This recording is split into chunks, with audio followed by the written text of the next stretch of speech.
తెలుగుదేశం పిలుస్తోంది, రా కదలి రా అని చెప్పి అంటా ఉన్నాడు, పిలుస్తా ఉంది. ప్రజల్ని కాదు పార్టీలను పిలుస్తా ఉన్నాడు, దత్తపుత్రుడిని పిలుస్తా ఉన్నాడు. నేనిచ్చే ప్యాకేజీ కోసం రా కదలి రా అని చెప్పి దత్తపుత్రుడిని పిలుస్తా ఉన్నాడు. వదినమ్మను పిలుస్తా ఉన్నాడు. కమలం పార్టీలో చేరి అక్కడ నా మనిషిగా రా కదలి రా అని చెప్పి వాళ్ళ వదినమ్మను పిలుస్తా ఉన్నాడు.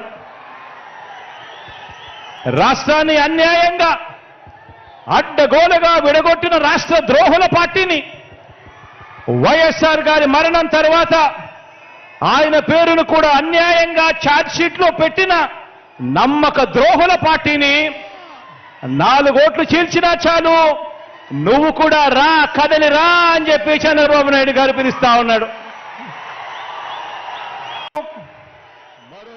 మహాభారతము మన కర్మ ఏమిటంటే మన రాష్ట్రంలో రామాయణము మహాభారతము ఈ రెండింటిలోని ఉన్న విలన్లంతా కూడా ఓ చంద్రబాబు నాయుడు గారి రూపేనా, ఓ ఈనాడు రూపేనా, ఓ ఆంధ్రజ్యోతి రూపేనా, ఓ టీవీ5 రూపేనా, ఓ దత్తపుత్రుడి రూపేనా, ఇతర పార్టీల్లో ఉన్న చంద్రబాబు నాయుడు గారి కోవొట్టులు, ఇంతమంది తోడేళ్లందరూ కూడా ఏకమై మీ జగన్ చుట్టూ బాణాలు పట్టుకొని రెడీగా ఉన్నారు. ఈరోజు ఆంధ్ర రాష్ట్రంలో చూస్తా ఉన్న పరిస్థితులు గమనిస్తే, కానీ ఈ సీను వారి వైపు నుంచి చూస్తే ఈ సీను ఎలా కనిపిస్తుంది అంటే జగన్ ఒంటరివాడిలా కనిపిస్తాడు.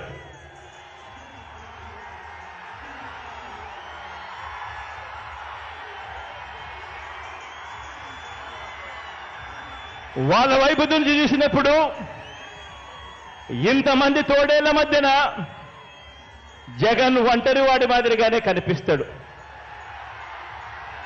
కానీ నిజమేమిటి అనంటే ఇక్కడ కనిపిస్తా ఉన్నదే నిజం.